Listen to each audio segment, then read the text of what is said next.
شاید فکر کنید که یادگیری زبان نیاز به زمان زیادی دارد و یا هم یادگیری زبان دشوار باشد. اما حقیقت این است که شما می توانید با تنها 30 دقیقه تمرین روزانه به طور چشمگیری مهارت‌های خود را تقویت کنید. در این ویدیو به شما نشان می دهیم که چگونه می توانید 30 دقیقه را به 4 بخش مفید تقسیم کنید و به راحتی در مهارت شنیداری، صحبت کردن، خواندن و نوشتن پیشرفت کنید. بخش اول، 10 دقیقه گوش دادن. 10 دقیقه را از 30 دقیقه به گوش دادن اختصاص دهید.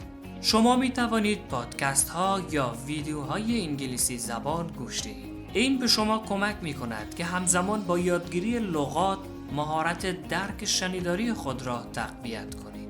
بخش دوم، 10 دقیقه برای صحبت کردن.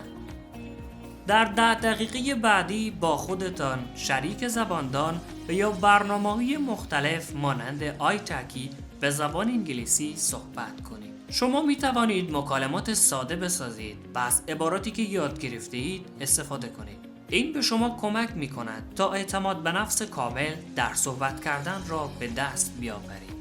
بخش سوم، 5 دقیقه خواندن. 5 دقیقه از زمان خود را به خواندن یک متن کوتاه اختصاص دهید. می توانید یک مقاله ساده، خبر یا داستان کوتاه بخوانید.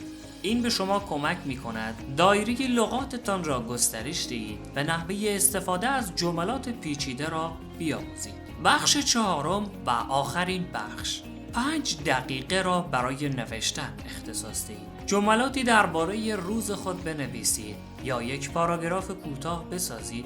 این کار به شما کمک می کند تا نوشتن خود را بهبود ببخشید و بهتر از ساختارهای زبانی استفاده کنید. اگر این آموزش مفید بود، لطف نموده صفحه ما را دنبال کنید و این ویدیو را لایک نمایید.